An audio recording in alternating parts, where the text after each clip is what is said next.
Well, good evening, everybody, and welcome along to your Friday Night Rabble here on the Rabble Network. I'm not entirely sure if that was the right intro I played there. It's the one that Martin left, but I think that's actually the members' intro rather than the normal Friday night intro. But anyway, it will do. And for all of you people claiming we're late, that's not true. The credits started rolling at bang on 7 o'clock. That makes us on time. With me tonight to discuss all things Rangers and look ahead to the weekend as well. Dundee, of course, at Ibrox, and Russell Martin's first domestic home game. I have our regular, a man who is never not, it seems, at a football match, apart from when he's on here talking about football, of course, it's Wilf Marshall. Wilf, how you doing? I'm fine, Connor. I'm talking about the intros. Just keep that one, please, because the sacks over Guru Josh is just absolutely sublime. It's really, really good. I mean, you can't beat a bit of sacks. So yeah, we'll keep that intro. You can just bin the other one. Yes, well, I mean, absolutely. And of course, on this show, we bring the Sacks appeal, so it just makes perfect sense. Also joining me, a man who I've not had the pleasure or privilege to be on with yet, so very much looking forward to sharing the next hour in his company. It's, of course, Mark. Mark, how are we doing? Yes, I'm good, mate. Thanks. Long drive up the road today, 7.5 hours to get up for the game tomorrow, so looking forward to talking about Rangers and then getting to the game tomorrow. Yeah, absolutely. Plenty of people joining us as well in the comments. Hello to everybody who's in. Scott, evening E&T, how are we? JD's in as well. Brian, Janet, everybody, hello, good evening. Right, where to start? There's a few things. I think we're going to start pretty much where we just left off, our discussion before we come on air, Wilf. I think Russell Martin, obviously his press conference today, as is traditional on a Friday. One of the things he was asked about, of course, was the transfers and the policy around it. He has spoke about how for him it's about character over quality. Now, is that right for a club like Rangers? That I get, I'm all for players having the right character, but you can have all the character in the world. For example, Andy Halliday, great character. He's got phenomenal character, but he's not quality enough to play for Rangers Football Club. Yeah, but what you're forgetting, the manager caveated that by saying you need a level of talent to get in the building in the first place. And then once you've got that level of talent, you've got to have the character to go with it. And he said that, some of the players he's brought in, either him or his coaching staff knew already, so they knew their character. Other guys like Nasser Jiga, they had glowing character references for, So it just seems to be the modern way. I mean, I believe there was look back on the Motherwell. I don't really want to touch too much on the game that was nearly a week ago, and it was absolutely garbage. But seeing as Mark's currently in Motherwell, we'll talk about Motherwell. The Motherwell game last week, I believe it took them about half a day to dissect it on Monday when they watched it back, because they kept stopping it and saying, "Look, this is wrong, that's wrong, this is wrong, that's wrong." And one or two of the players took umbrage to what what Russell Martin said, and he went, "Look, you just need to grow up, because if you want to move out of here, people are going to ask me what you're like as a person, not just because they know what you're like as a player, and I'll be truthful." You know what I mean? And that's the way it seems to be just now with football. You have to have good character. I mean, you could be the greatest player in the world, but if you're going to upset the apple cart in the dressing room, you're absolutely no use to anybody. Whereas you could have slightly less talent, but absolutely fantastic. Andy Halliday, you're right, not the most talented footballer in the world, but you want him beside you in the trench. Oh, 100%. There's loads of guys who are fabulous football players, but complete and utter arseholes. You wouldn't want them anywhere near you. So I think what he said is right, and the way that he phrased it was good as well. That you need a level of talent to get in the building, and to look at the character before the I think the saying character before the talent's probably wrong. You need the character alongside the talent.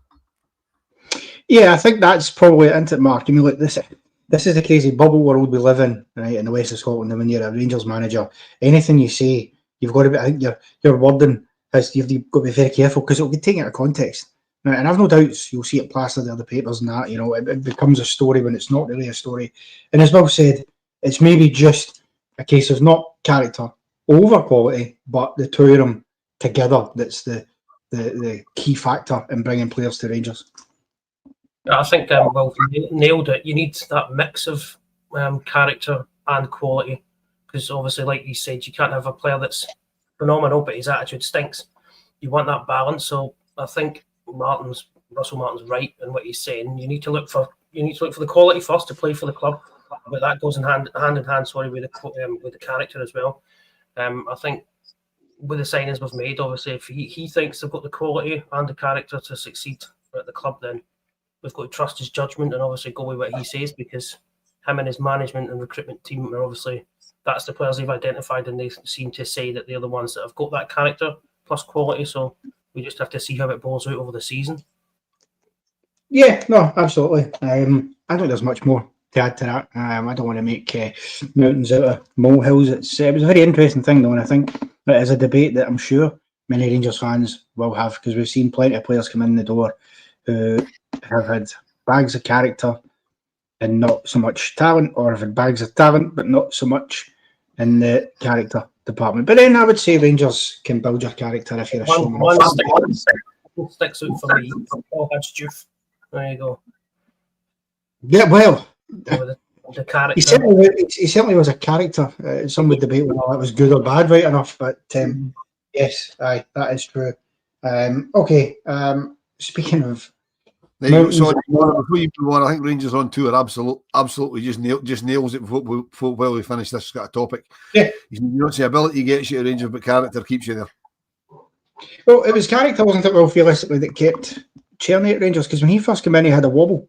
We all remember that Leon game where, we had only just went back to Ibrox, having played at Hampden, so he along with some of the other new intake last season, didn't get that immediate feel for Ibrox, and he had a wobble against Leon where a lot of people questioned his character. Can he handle it? Because it looked like it was too much for him, but he bounced back superbly, and he did start handling it. So I don't know, is there an element of sometimes learning while you're at Rangers and building that steel through the experience? Well, there is, but some of them won't learn. I don't want to kind of pick on players and name names, but I mean to me, Ryan Kent, all the ability in the world, his attitude was horrible towards the end when he decided he was leaving. His attitude was just, look at the way that he pitched up at Ibrox to say goodbye. You know what I mean? Looked like he was a way to go rapping in a nightclub or something. That's not acceptable. That's the sort of character you don't need. You know what I mean? And that's the one that springs to mind automatically for me. All the talent in the world. Where is he now? What's he doing with himself now? And that can't be down to his talent, because the guy's got ability, but he's obviously got, I don't know if it's a character or a desire issue. It depends how you frame it. But there's loads and loads of players like that who have got phenomenal talent, but don't. There's loads of football players who have got a phenomenal talent but don't even like football. You know what I mean? Mm-hmm. So that's going to affect their character about the place. Well, I don't really care about this. You'll get guys who'll eat, sleep, and breathe the game. And then you've got other guys who's like, well, I've got a God-given talent, but I really don't like this game. I don't watch it. I'm just here because I'm good at my job. You know what I mean? Good at the job that I do. That's a different sort of part of the character, I suppose. Yeah, it is. Mark, is there an element of us as fans? Because obviously we all know as Rangers fans the character that we want at the club, right? Our ideal, somebody that's going to run every blade of grass, is going to, absolutely, fight to the last in games. Somebody who's not going to be buddy, pally with Celtic when they're on that pitch for 90 minutes and is going to go hammer and tong to get results. But is it always realistic to think that players who've never experienced, the level that you have to get to and the expectations of Rangers to be able to have that character? Because you can have glowing references for other clubs, no problem. I mean, I look at Kasama, said brilliant references for Sheffield Wednesday. He's come in and scored 3 goals in Europe for us, or 4 goals rather. Can't knock that. That's been a superb start. But references for Sheffield Wednesday or clubs in English League One or Championship don't necessarily translate to the character it takes to play for Rangers. Yeah, well, it's goes back. It's like a mentality thing. Like, you got to get in front of the players, speak to them, see their body a lot before. Obviously, you take recommendations with a pinch of salt when you're trying to buy players. Sometimes it's literally the quality, because he's come in and he's got a level of quality and he's hit the ground running. Obviously, they think he's got the mental side of it too, but we obviously don't see that, because you don't see behind the curtain. We're not behind the curtain, so we don't actually know what's going on. And like you have said, some players are in it for the money only. It's a job, and they just turn up and they do what they need to do. They don't have that passion for the game like fans do, like we do, and some players do. So I think it's a really complex situation to actually get to the nooks and crannies of every individual player if they're actually mentally fully in, if you know what I mean. They can say what they want to say. If you're going to sign them and you're going to give them 20 odd grand a week, they can say whatever they want to get in the door, and they don't have that application and that mental side of it. But it is a difficult one. I mean, you can't really go, well, he's got it. I mean, it's one of the things, it's all subjective, because each person, you could get in front of him and you think he's got it. Wilf gets in front of him and he's like, I don't think he's got it. So it's one of these. It's no as black and white, an easy question that you can have a straight answer to. So it's quite a complex issue, I think. It is. And just before we shift gears, Wilf, Rangers on tour make a point, and I think he's right. Obviously, mentioning Raskin was pretty much written off at one point last year, more than re-ingratiated himself with the fans when he's come back into the squad, to the point where he got the captain's armband, and a lot of people were clamouring for him to keep it because he'd done such a good job. But the other player there that is important, I think, is Dessers, because you can't talk about character and player attitude without Dessers. Dessers is a man who's been both lauded and slated in equal measure in his time at Rangers. We've been, a lot of people on his back and how dreadful a player he is, except he scored 50 goals in 2 seasons, albeit they took a lot of other chances he missed. It might be 100, but nobody's ever done that yet, as far as I'm aware. So, and Russell Martin singled Dessers out last week. Him and Lyle Cameron were the two he singled out, and for that character attribute, and saying, well, he's running himself to the ground. And I do think players can learn a lot from Dessers, and it's one of the reasons why I'd prefer to keep him around if we could. 100%. I mean, first of all, touching on Raskin, I mean, like I say, it was early on. He got injured himself against the Ajax. If I remember, I think he put in for a stupid challenge and got injured. If I remember correctly. Yeah. And everybody sort of wrote him off, and he came back. So we know he's got the ability, and he's obviously got the character to come back. But I think looking at the manager's comments last week and the team that he put out on Tuesday, I think Raskin was possibly one of the players he was talking about when he was going up, when he was referring to egos, and because he dropped Tavernier, he dropped him. You know what I mean? That was the two kind of high profile ones that he dropped. So. But he brought them both back, both on. Great management. He brought them both on during the second half. I mean, I thought there's no way he's bringing Raskin on because he got booked for whatever it was he did when he was warming up. We turned to each other and went, "There's no way he comes on now because he's a walking red card, having been booked when he's not even on the pitch." But for Dessers, I mean, I think Dessers is quoted to say, "Look, I want to stay, but if Rangers want me to leave, then I'll leave." Because he's not. I don't think he's a stupid man. He knows he's 30, and he'll not be worth more to us than he is now. And if Rangers get a bid that's acceptable, he'll go. But obviously, Russell Martin came out last week. So the only bid we've had for Dessers, and we knocked it back. So it either wasn't enough, or they want to keep him, or it could be a bit of both. I mean, I'm like you. I don't understand why the Rangers supporter try to chase the leading goal scorer out the door. Yes, he misses loads of chances, right? But as I've said constantly, part of the problem is we highlight the chances he misses because nobody else is scoring goals. What I mean? We've now got JD Gassama coming in scoring 4 goals. I mean, that's what we've missed for a long time is lots and lots of players scoring goals from other positions. I mean, we had one or two kind of lone wingers coming in and scoring goals, but I mean, if we've got our own players coming in and scoring goals, that takes the heat off of Dessers. That also means that he can play his proper game. He's got players running off him. Dessers is good at holding the ball up, and he can hold it up and give it to people and make stuff happen. So I think his attitude. I mean, is it attitude? Is it character? I mean, are the two things the same in this context? Is a debatable point. But I mean, Dessers certainly attitude. If you want to call that his character, you can't question it because he knows he's been slated. He knows he's had loads and loads of grief because the man must hear it. You know what I mean? And he just knuckles down and carries on, does what he does. I mean, yeah, so it does. And the fact is, Mark, I've long made this point, right? I understand where the frustrations with Dessers comes. Sometimes I get it, right? You watch, for example, that Dundee game, and he has about 10, 11 chances to put the ball in the net. Doesn't do so, although I think not all of them are necessarily because he's poorly finished. Sometimes you've got to give goalkeepers a bit of credit, and on that day, Carson put in a pretty good shift as well and made a few good saves.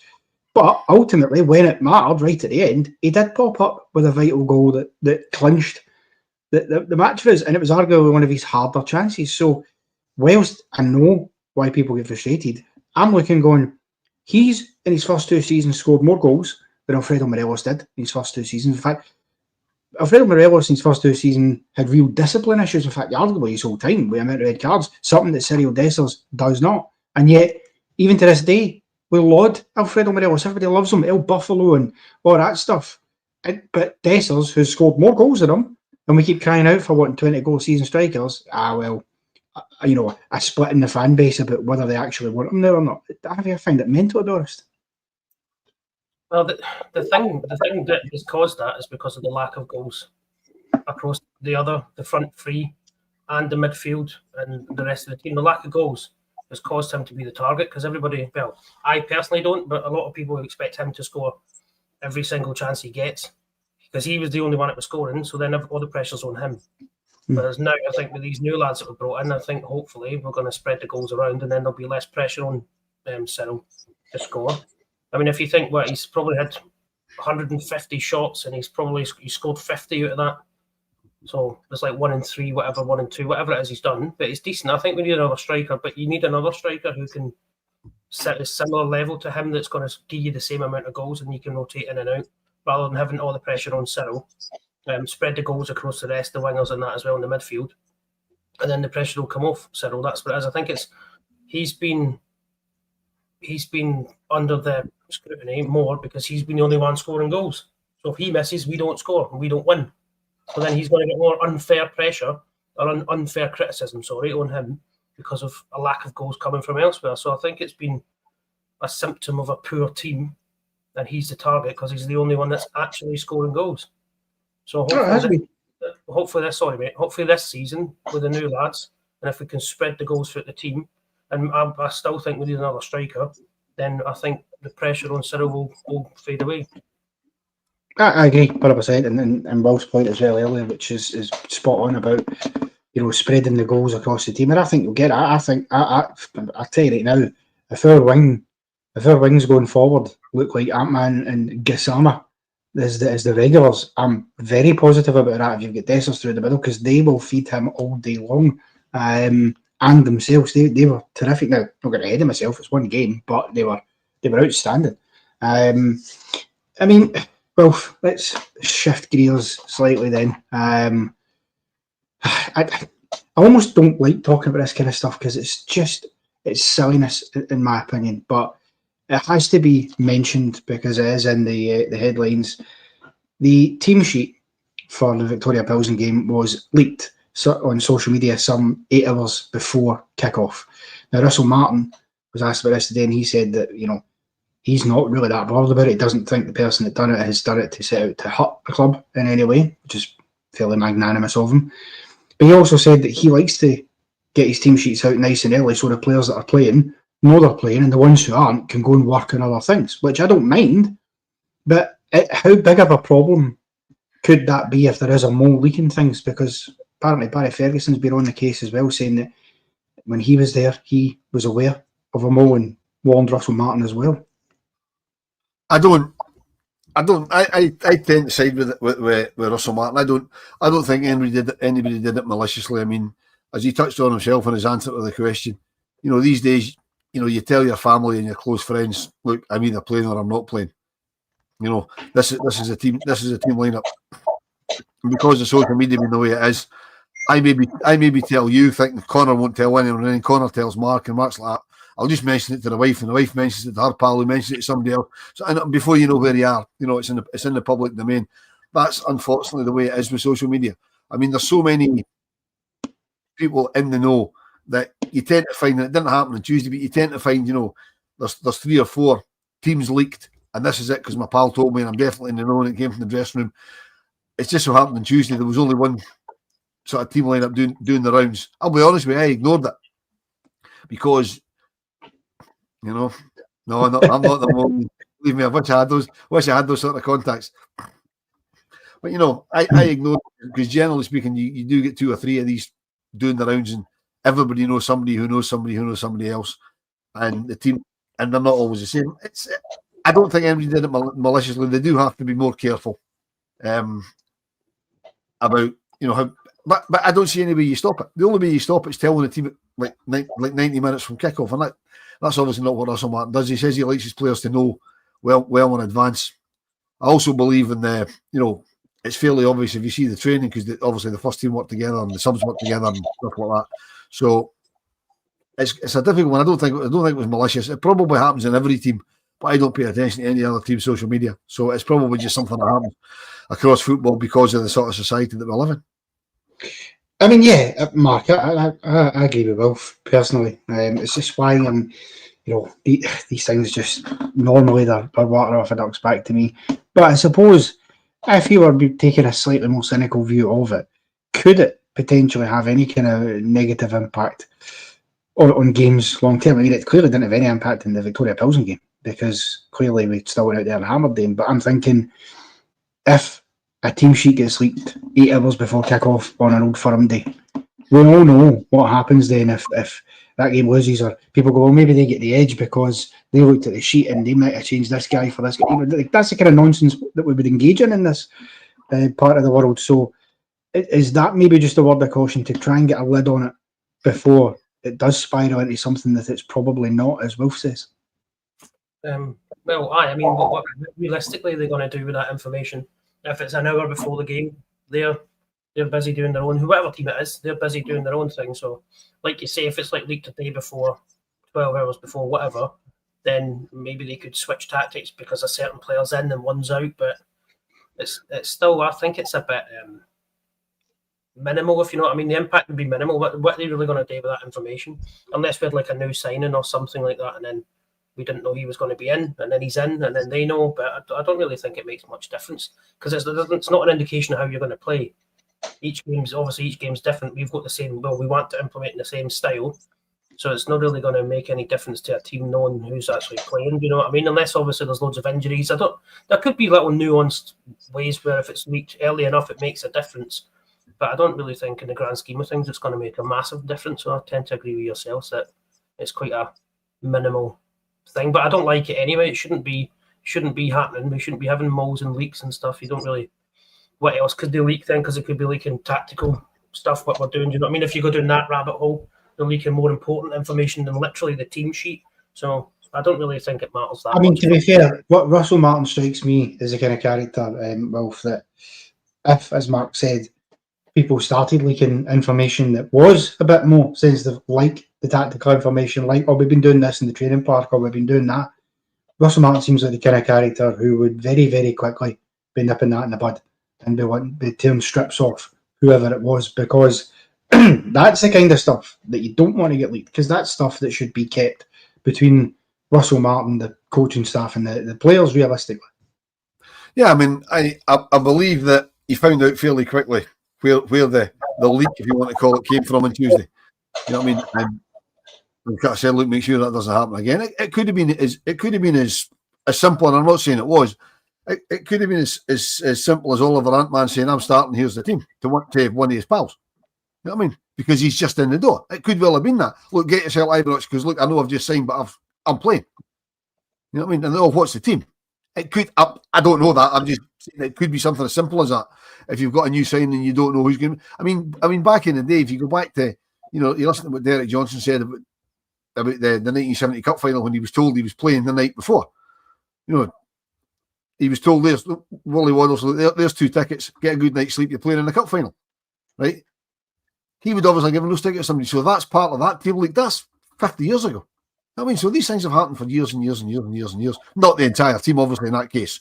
But I don't think there's any way you can stop it. And as somebody put in the comments, right, the opposition manager possibly wouldn't believe it. You know what I mean? True. And also, Martin said in his press conference, if they get the team line up 8 hours ahead, what exactly are they going to do anyway? They're not going to change the whole thing that they've been working on because, oh, look, this is the team they've got. Let's just rip up what we had, what we've been training all week for, and do something else. Yeah, and also Russell Martin's style of play is not going to change throughout the season. That is the style. He has a style of play he wants to implement, and that is a more aggressive attacking style, building for the back kind of idea. That isn't going to change really, regardless who's in his team. So, yeah, okay, we'll park the mole chats there. Mikey Moore, Mark, he'll be 18 on the 11th of August, so this will all be moot in 3 days' time, and he hopefully will be available for Tuesday. But there is a frustration that we've had him in the building for about 2 weeks now, and we could not, we've not been able to get the clearances to get one because of rules from UEFA. Now, first of all, Mark, I will say this. I find it patently absurd that UEFA considers Scotland to be an international country from England, given the fact that we're on the same island. And in any other parlance of the world, we're considered as the United Kingdom. Therefore, you wouldn't consider us international. But in the UEFA terms, we are.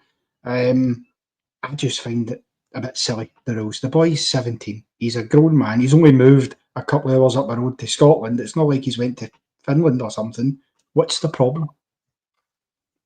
Well, if you want to be on the technical thing, I think if it needs to be Scotland and England separate, because otherwise then they'd want one team. If you're associating as one, as the UK as a whole, then it'd be one team. So I think that's the distinction there. But it's not like it isn't. It's 8 hours up the road, something like that. He's came. Is it minor rules in it? It's rules around minors, I think. Yeah. It's like it's a moot point on Tuesday anyway. So I think it's a bit frustrating that we brought him in 2 weeks early, but then at least he gets to train, so he gets up to speed. So there's an upside to it as well. It would have been nice to see him in the squad, but we just have to wait. I think Tuesday's a perfect game for him, so I'm actually not saying I'm happy that it's taken that long, but it's come at a good time that he's going to get that clearance. So I think that I don't really make much of it myself. I'm just looking forward to seeing the lad in the squad and seeing what he can do. So I think the extra 2 weeks of training has probably helped him rather than him being frustrated into the game. But it's to me, it's just one of the little thankfully rules in it that you get from UEFA. There's always something going on with them, so I'm not really fussed about it myself, if I'm honest. Connor, singing the blues nails it. I mean, Mark's 100% right. It's because it's all different associations, and they call it international clearance because you're going from one association to another. But singing the blues says we've all got the same passport. Now, to me, right, your passport should come into, because you get all these players from South America who get Spanish, Portuguese, whatever passports, so that they can easily get work permits to play in Europe and all this sort of stuff, right? That's down to the passport that they've got. So surely UEFA have to look at it and say, look, if you've got a British passport, and I know you're moving between different associations, but you're still moving within the jurisdiction of your passport, I don't really see that international clearance should have to be a thing. And it's quite refreshing to hear that they've got extra rules for minors, because you can get 16-year-olds moving stuff like that. But I mean, as you say, Mikey Moore's very, very nearly 18. He's played first team professional football in the English Premier League. He's got a European winners medal in his pocket. You know what I mean? And we can't use him until he turns 18 on Monday. It's mental. It's absolutely mental. But I guess if that's the rules and it's there to protect kids, if you like, then it's probably a good thing. But they should look at it and say, look, it's down to the passport you carry, not the association you play for. Well, it should be. And the thing is, and again, without getting anywhere near close to being political, Mark, but it does come down to I suppose there's a wider debate to be had about what, in football parlances, should you consider as a minor? Because, let's be honest, in most things in life, apart from drinking alcohol or smoking cigarettes, you are not considered a minor once you turn 16, because you can get married, I think you can join the army, you can do anything, you can start driving when you're 17, so you pay adult fares on the bus, biggest con ever, by the way, but don't tell me I'm a minor at 16 but charge me adult prices. So I just think, is that maybe something they should look at and go, right, maybe it should be 16 rather than 18, given all the backdrop. And that's not just this country. Most countries in Europe have very similar laws around the ages of 16 and onwards. I don't think it's going to change, is it? I think it's one of them. I mean, because it's different. It's different in the UK to it is in America, say. It's different in other places. I mean, I think in some European countries it's different ages for certain things. So I think that's just a blanket age of 18, and that's it. You're an adult, and then that's you good to go. So I don't know. As I say, I don't make much of it, if I'm honest. I mean, when do we really usually sign 17-year-olds from elsewhere? Do you know what I mean? True. True. So I don't think it's really going to cause us a massive issue. It's just one of these things that maybe was an oversight from the club never looked into that and thought, well, obviously he's 17, so we're going to have to put this international clearance through and all this. But I don't see why it's taken 2 weeks, regardless of his age. I mean, regardless if he was coming from wherever, Germany, whatever, doesn't make any difference. I mean, I don't know. I don't even think you're allowed to come from abroad if you're under the age of you're not 18, like in the transfer type thing. I don't think you're on. Yeah, there you go. So UK, anyone under 18 is a minor. Yeah, but there's a contradiction in terms there, because technically you're right, but equally there are a lot of things that you're, again, I'm not going to get political, but there's a lot of things you're not considered as a minor for either. When you get to 16. Middle ground. How can you say you're a minor until you're 18, but you have a legal age of consent, you have a legal age to get married, you have a legal age to sign up to the army, you have the legal age to do pretty much most things when you're 60. But again, that's a totally different issue. It's just Conor, Mark had a good point there, right? That it's not often we bring in 17-year-olds and you can't do it from abroad, right? But technically, we have, going by UEFA rules, we have brought a 17-year-old in from abroad. So there's another grey area.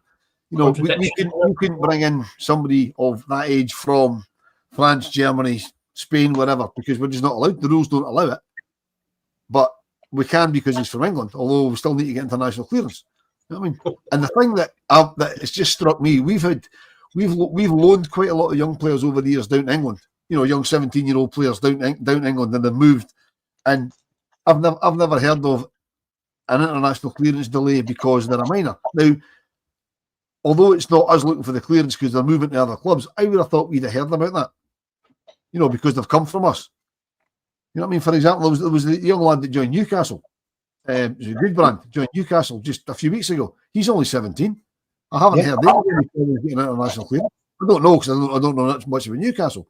But you would have thought we would have heard the player that we've sold to them or we've lost to them can't play just now because of international clearance. It just seems a wee bit odd that all of a sudden, because we've brought in a talented 17-year-old, the clearance seems to be taking ages. Yeah, no, absolutely. And Scott, yes, you are quite correct, my friend. You are. You'd have to get permission, but legally you can still do it as long as your parents consented. But you're right.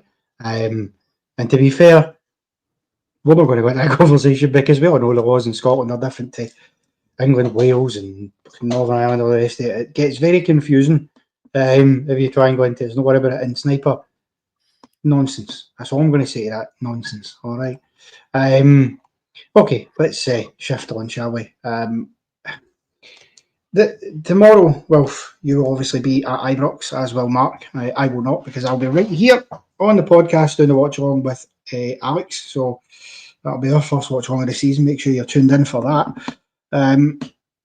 What kind of changes are you expecting to see tomorrow? I mean, the consensus broadly is that the Pilsen game should be dead and buried now. That game should be finished. But you've still got to make sure you do a professional job over there. So will he revert back to a similar squad that we've seen against Motherwell? Yes. What I think he'll do and what I would do are two completely different things, right? I would put the strongest team possible on the pitch, go out, blow Dundee away, then make some changes. Because you've got 5 subs, so you can basically change almost half your team. Right? You're not going to bother changing the keeper, so you're changing half your outfield players, really. After you blow them away, which shouldn't be too difficult because Dundee really haven't been very good this season. I'll be very interested to see whatever the personnel is. I'll be very interested to see how Russell Martin's system works, but under a low block, because Pilsen came and had a go at us and we were at them to bits. Right? And I mean, I'm delighted with the result on Tuesday night. Absolutely fantastic performance. A bit disappointed it was only 3, given with 40 minutes to get a 4th one, and that would have put the tie to bed. That really would have put the tie away. I think we've done enough to go through, but 4-0 and it's finished, in my opinion. But I mean, to answer your question, I think he'll make changes. I don't think he'll change the defence unless he brings Tav in for Aarons. I mean, he says Max Aarons is fit and available for selection after going off with, we believe it was a dead leg on Tuesday night. But he needs to play right backs at right backs. So it's got to be one of the two. Then Jeffy has to play, but the way he was talking in the press conference, I'm not sure he will, because we need the balance. Now, see, we need the balance at the start of the game to win the game, get the game won first, because we're behind the 8 ball already, particularly if we're cancelling a St Mirren game next week. And we're already behind the 8 ball. We can't afford another slip up. We have to beat Dundee.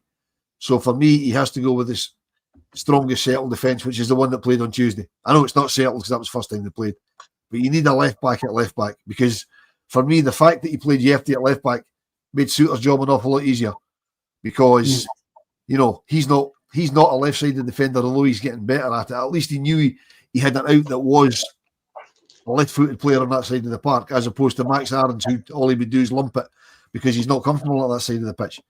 I mean, ideally we bring in a left-sided centre-back, but if we don't, as long as we've got left-backs at left-back, I think you can get away with likes of John Suter at left centre-back, if that makes any sense. You know what I mean? Middle of the path will be interesting. For what our very own Craig there is saying about go out tomorrow on Tuesday and then changes for next Saturday. I mean, look, we've got Alloa next week in the Cup. That should take care of itself, but I'm not going to lie to you, Wilf. There's still a bit of scar tissue there for what happened against Queen's Park last year, and so I'd be reticent actually to make too many changes, because that embarrassment cannot be allowed. And I'm not saying it will, but Alloa have played really well in the Cup. We are pretty scarred after what happened last year. I mean, that didn't just put us out the Cup. It sent us in a tailspin at home where the players couldn't put themselves up. So do you make that many changes for next week, or do you still make sure? I mean, maybe a Danilo or something would come in to start, but I wouldn't weaken the squad too much. Let's worry about the Alloa game after the Dundee game and after we've put Pilsen out.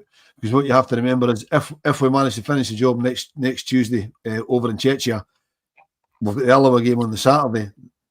The following Tuesday, we're back at Ibrox playing either Club Brugge or Salzburg. So you have to go into the Alloa game with that in mind, and you need some continuity in the team, but you also need to freshen up. I mean, and Russell Martin's very big on saying we need to use the squad and freshen everything up. That's why I'd go with the strongest possible team in every game, get the games won, and then change it up. The Alloa game will be slightly different because of the level of opposition, but we'll worry about that next week. Yeah, absolutely, Mark. And Jarrett there saying, honestly thinks Tav will start tomorrow. I mean, I think that's a distinct possibility, if not a probability. What would you be expecting for tomorrow? Do you bring Raskin back in for Rothwell? Which, to be fair, doesn't really weaken the squad in my opinion, but changes like that I would make, but I don't want to see. I agree with Wolf. I don't want to see wholesale changes. I think I want to keep the team as close to the team that played during the week. Smash Dundee off the park, and then make your changes. That's the kind of boat that I'm sitting in. Because looking forward, it's busy. You say once, obviously, we get past Pilsen, then you've got Alloa, then you've got Brugge or Salzburg. So I think there's going to be some rotation required, but I don't want to go into this league game and make 6 changes, 5 changes. I don't want any of that. I want to start with the strongest team, pretty much similar to the one we had at the midweek. Smash them off the park and then make your changes. I think that's the most sensible idea. I wouldn't bring Tav back in. I'd keep the defence as is from the last game because it worked. I think obviously the players up the front as well. I don't really want to switch anybody out, if I'm honest. If they're not injured, give them the first 45, 60 minutes, smash Dundee, and then make your changes. With minds to the next game. And then obviously we tweak it game by game. I think that's how you've got to see it. You want to put the best team on the pitch at every game as possible, because obviously we don't want to be, like you said last year, falling into that trap of making sweeping changes and then getting stung, because we can't afford it. You know what I mean? We need to be winning. So I think it's best foot forward and then win your match and then make your changes. That's the boat I'm sitting in, because we've got a lot of difficult games coming up and it's quite congested in the next couple of weeks. So I think that makes perfect sense to me. Start with your strongest and then change it once you're in control. I think, like say with the Pilsen game, if we get another goal, then that's that, and I think that's it. It'll be done. So that's kind of what I'm sitting on. It strongest team, getting amongst them, and then you do your business. Then I agree, Wolf. I have to say with Mark there. Charles saying Fernandez, do you get a partnership for him tomorrow? Listen, I wouldn't mind that. I want to see a bit more of Fernandez, see what he's all about. But as you touched on, Wolf, we're already behind the 8 ball. The irony of that, of course, is that despite the fact they won last week, Wolf, and we drew, it seems that they've been having a bit more of a bit more anger towards things than we have. I don't know if that's just because we had that win on Tuesday and that takes the sting out a bit, but we can't afford any slip-ups at all tomorrow, irrespective of, because I think, is it Aberdeen they've got this weekend? Yeah, so that's a guaranteed well, that's 3 points in the bag, right? Let's not kid ourselves. So you've got to make sure, and especially Dundee. Dundee have been poor so far under Stephen Presley. Having said that, so were Motherwell until last week when they turned up against us, so you never know. But yeah, I'm expecting a comfortable win tomorrow, to be honest with you, Will. Yeah, so I mean, to your point about last week, I've got absolutely no idea what they've been saying because I pay no attention to anything they do or say because I really don't care about them. And I am really pissed off that we are cancelling the St Mirren game if we go through against Pilsen, because it will give them a psychological edge, because they will beat Aberdeen on Sunday, because they always do. You know what I mean? Because Aberdeen, for all they beat them in the cup final, I'm sorry, Aberdeen. I didn't see Aberdeen Hearts on Monday, but by all accounts, they weren't very good. So I think they'll probably roll over the top of them. We need to start winning games of football. I mean, there's people in the comments saying, make changes on Tuesday because the Pilsen game is done. Pilsen score one, it could get a wee bit shaky. You know what I mean? So that's why 4-0 would probably be better than 3. But it should be enough. I mean, I'm fortunate enough to be going out to Chechia, and hopefully we've done enough. I mean, if it had been 4, we'll go out with the cigars and brandy with the slippers on. You know what I mean? But but I mean, hopefully we've done enough. But we'll have to. I mean, the Alloa game, there will be changes. But I mean, the comment about seeing Fernandes in beside Giga, that's all very well. But Suter and Giga need to work on their relationship for the bigger games going ahead. You know what I mean? It's all about, okay, I want to see Fernandes as well, but I'd like to see Suter and Giga getting to know each other's game, particularly if Suter's going to have to stick at left centre back, because he's getting better, but he's not really that comfortable there. So they need to sort of work together, try and get the partnership going. So I'd be certainly at least be starting them. See, put the game away, give Fernandes half an hour. You can do that with lots of players. You could. I'm desperate to see Josh Gentles get some time up front. So go 2 or 3 up against Dundee, give Josh Gentles a run, because I think that boy will score goals for us, particularly with the ammunition he'll get from other wide players. But the important thing for me is put the game to bed first. 100%, Mark. That is exactly it. And make sure the game is put to bed. Because, listen, 3-0, I get what people say about, but you're going to think, the game's done and all the rest of it, so you can make all these tweaks. No. As Will said, put it to bed. That includes tomorrow. Get 3-4 up, then make your changes as well. But make sure the game is won basically before you do that, because you get one goal back and then it gets nervy. And we're going to be a away team on Tuesday as well, so their home crowd might just go up. And I think there's, their manager, I think, has been trying to play a little bit of psychological games when he came out, and he's almost as if he was throwing the towel in. Now, no manager in world football throws a towel in going into the second leg of a game. You just don't. But his comments are almost trying to lure you into that false sense of security. So I think it is vital that we go there with the attitude of basically this is still 0-0. Once you get the goal to make it 4, then you can relax.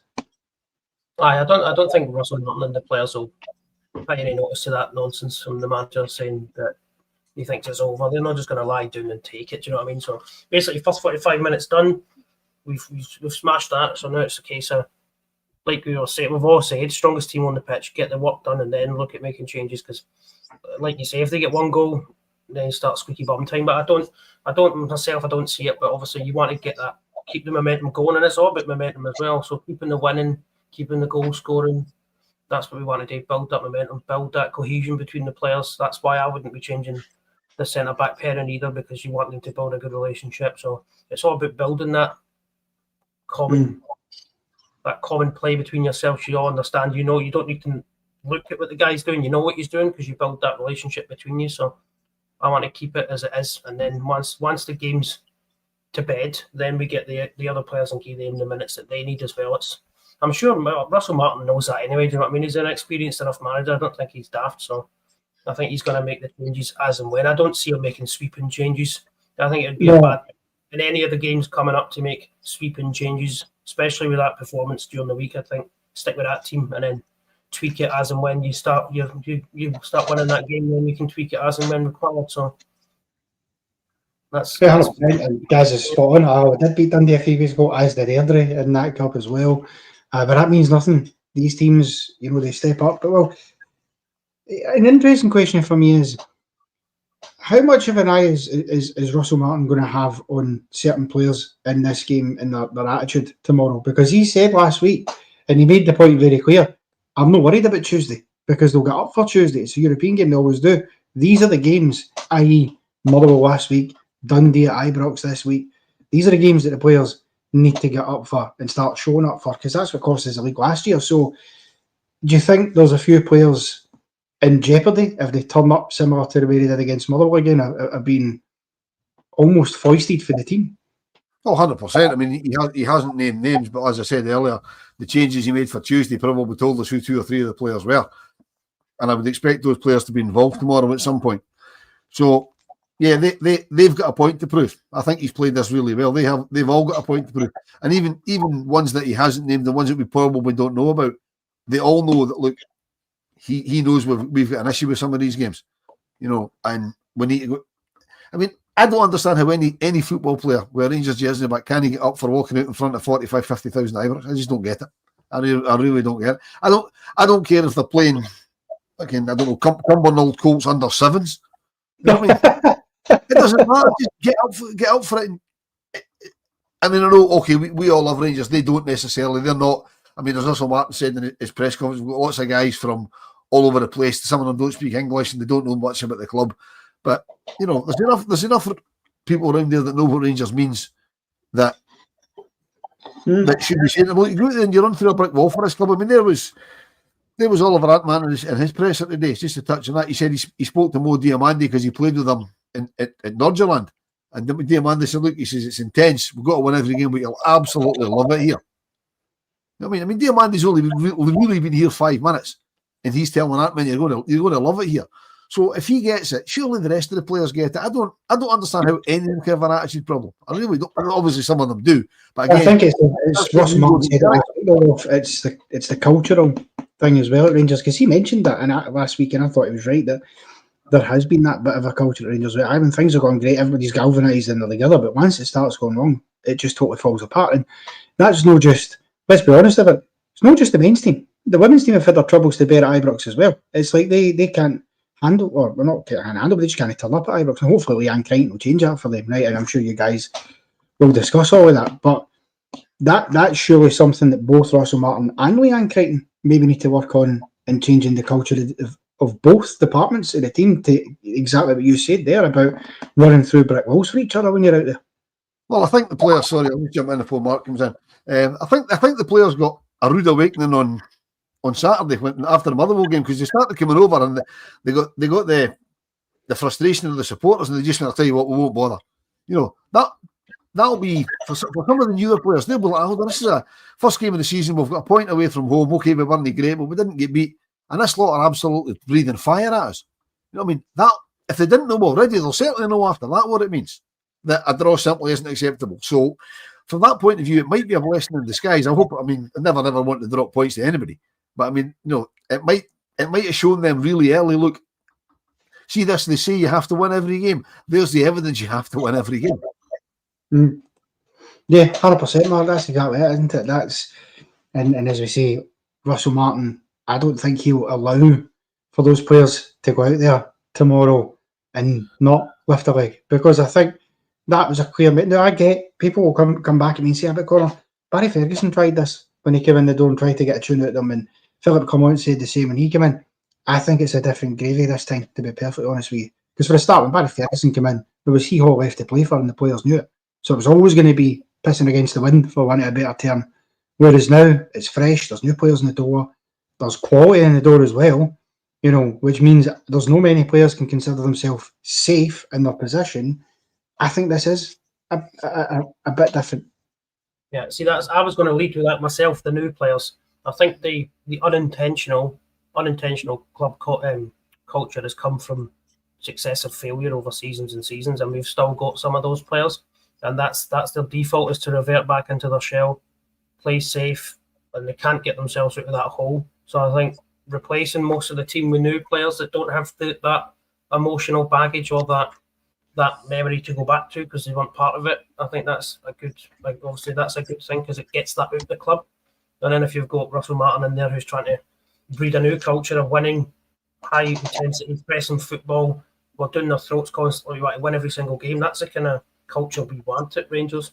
So obviously, I think with the players that are still, there's some players hanging around the club that are a hangover from previous seasons of failure.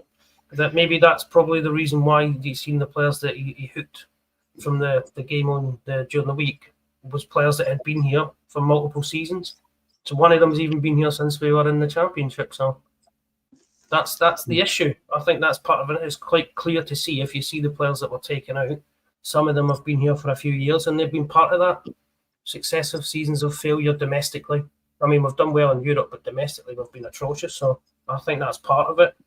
And I think with the new players coming in, Russell Martin trying to get this new club culture up and running, I think it's can only get better from here. Hopefully, with some extra players coming in, and if we can keep pushing forward and obviously winning on a weekly basis, then I think you'll see that culture change.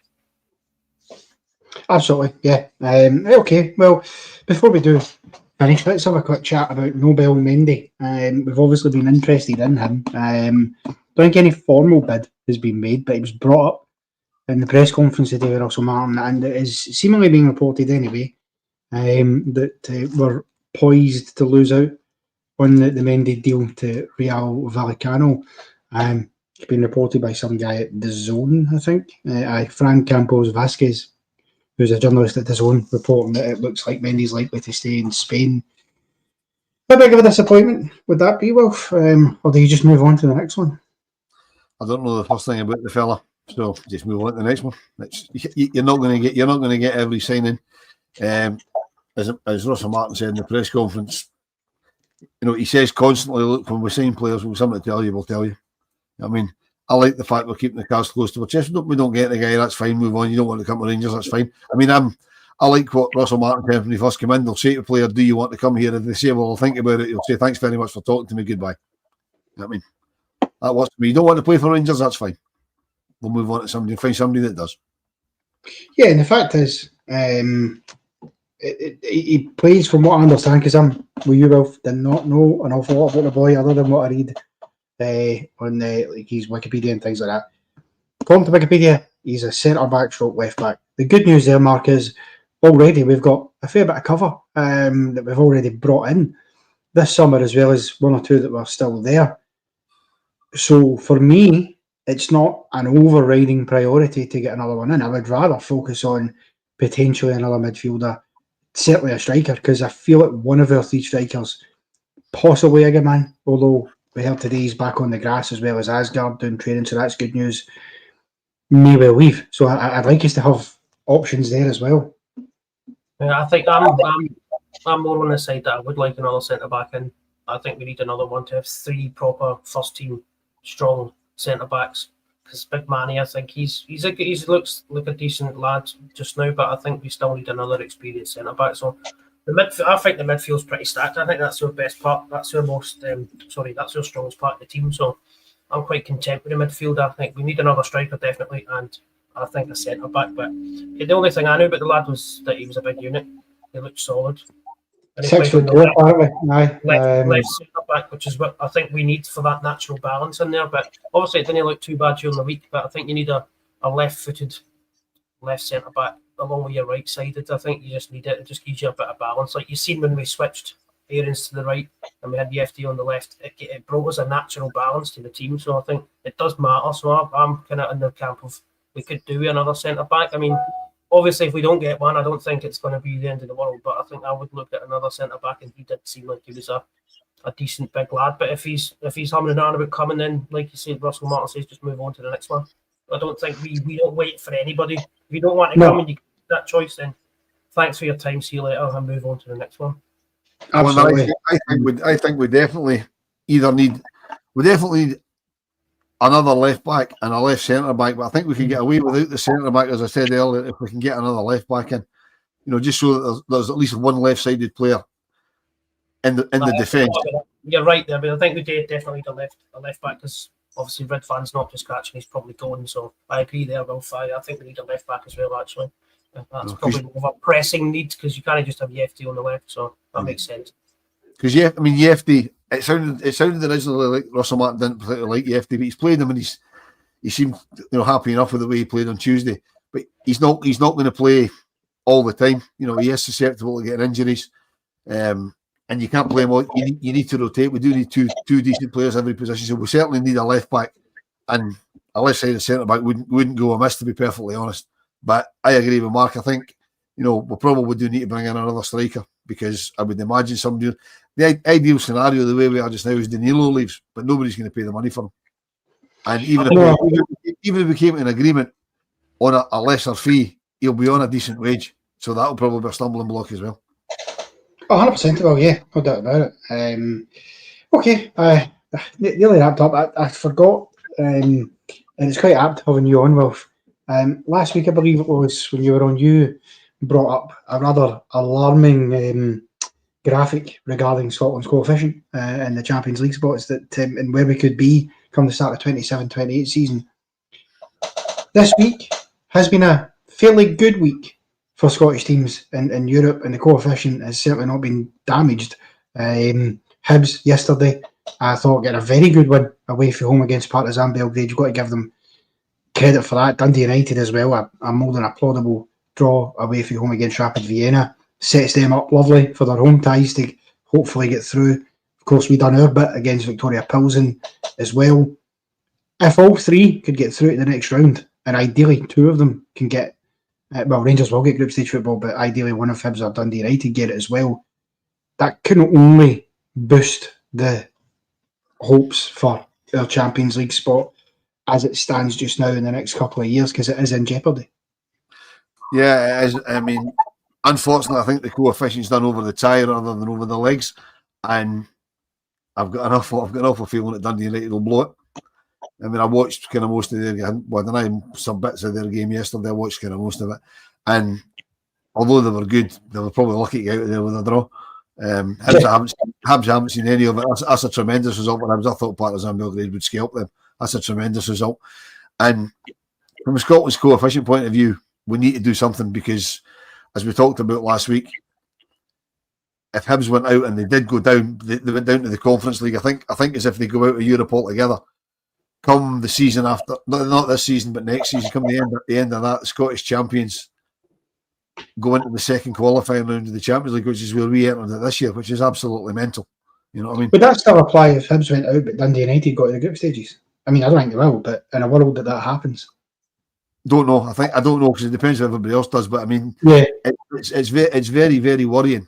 You know, I mean, the sad thing is we really need that other lot to get into the Champions League. We really don't want that. I mean, the good thing is they're at least guaranteed Europa League group stage football, so that won't hurt the coefficient too much. I wouldn't think.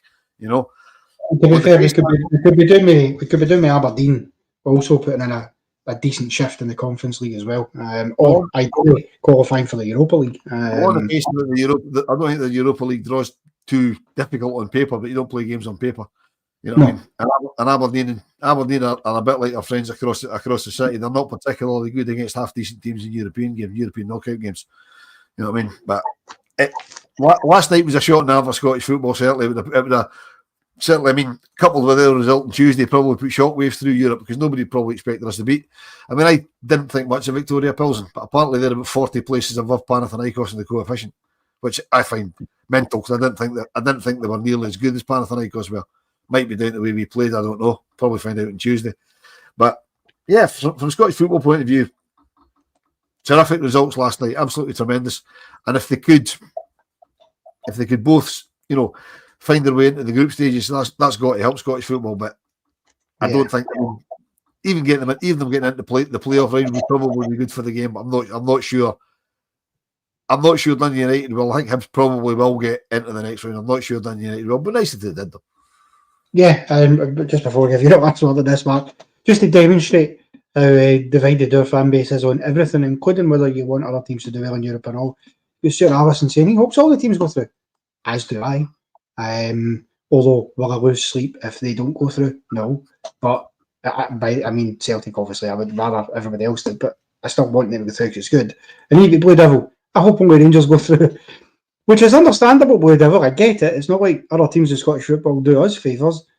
However, it has a direct impact on us if these teams don't go through, because by the start of 27-28, even if we win the league title that season, we're still going to have to go through 2 qualifiers. So realistically, just from even our own selfish point of view and needs, you really want them. You really do want these teams going through, Mark. I think it's not even a case that you want them to, you need them to. And like you've seen, if the slide continues, we've been the only club that's actually played and done quite well in Europe. So I think they need to kind of hold up their end of the bargain and get through. I want the teams to get through. Obviously, I'm not too fussed about the other lot, but I want most of the Scottish teams to do well, because obviously then it helps us. Like you say, league champions going into the second qualifying round is a disgrace. That doesn't make sense to me. It's basically trying to close the shop off to the big leagues, where you get 4 teams from each of their leagues who get through to the group stages. 5 for the Premier League. Yeah, that's absolutely scandalous. That's an absolute joke. That shouldn't. And I'll admit the irony that Malot have obviously benefited for that because they finished 5th. Oh, still, well, I mean, it's not the fans of these clubs or the clubs themselves. It's UEFA that have made it like that, and that's where the scandalous part comes in, because all they're doing is chasing the money, and then they're pushing out other smaller countries. They're getting pushed out, and then we're having to start in the second qualifying round. If you're champions of your country, that's an absolute joke. That makes no sense to me. But I'll go back to the point of I want the teams to do well in Scotland, because if they do well, then that's good for us. When we win the league, then we benefit as well. So it makes sense for us all to do reasonably well. Obviously, I don't want the other lot to do well, but as long as they get through and they're still in Europe, then that adds to the coefficient. So that makes sense to me. Yeah, Connor, you know what's really, really bonkers about the whole qualifying thing that Mark touches on. Yeah. Right, the new league setup is a 36-team league setup. There's 7 clubs qualify for it. The rest are in of right. There's 5 in the Champions path that go through from the knockout stages, and there's 2 from the league path that go through. Hopefully, one of them's us, right, into a 36-team league. So that means 29 teams are guaranteed football. That's mental. That's absolutely mental. No, that's bonkers. That needs to be. It's all about Will money. it ever change it or not? Sorry, Mark. It's all about money. That's all it is about nowadays, mate. It's money. Yeah, it's whether they change it or not, we'll see. But obviously, we'll see what happens next week. I wish them all the best. And even if you don't like the rest of Scottish football like I do, because obviously I host a Scottish football show, which is on this Sunday, by the way, at 9 o'clock, so make sure you tune in for it. But, even if you don't like the rest of Scottish football, from a Rangers perspective, as we spoke about there, we kind of need them to. Because you don't want to win the league 26, 27, and then you have to start where we started this season anyway, in the Championship. It's a necessity that they do well. It's to do well. They just need to, otherwise we suffer. No, but that's what I'm saying. That's why I wouldn't actively. I'm not saying you have to root for them, but I wouldn't actively be rooting against them, because you're shooting yourself in the foot in effect by doing that. But anyway, we shall see. My thanks to Wilf and Mark. Absolute pleasure. With you two tonight. We're back tomorrow, of course, for all the live coverage of the game. We'll be here for your pre-match build-up, and then myself and Alex, I don't know who's on the build-up incidentally, but then you've got myself and Alex who are here for your watch-along. That is one not to be missed, I am sure. Alex obviously will have the reins for that because it is his show. And then after that, you've obviously got the reaction, which I believe is Martin, Ian and Craig. And then you'll see Wilf Marshall again on Sunday morning for the Sunday supplement. Sorry, Connor, just before we go, Blue Devils asking when we started supporting Rangers. I was born 57 years ago last week, and that's the day I started supporting Rangers. So there you go. Yes. He's asking the question of us all. So I mean, well, many happy returns to Wilf when he's 57th when it comes. Last week, but thanks. Well, there you go. Sorry, last week. Many happy belated returns. I'm the same. I am 30 and you're looking well on 57. Aye. For 57, I'm looking great. No, I am 30 and a bit of change.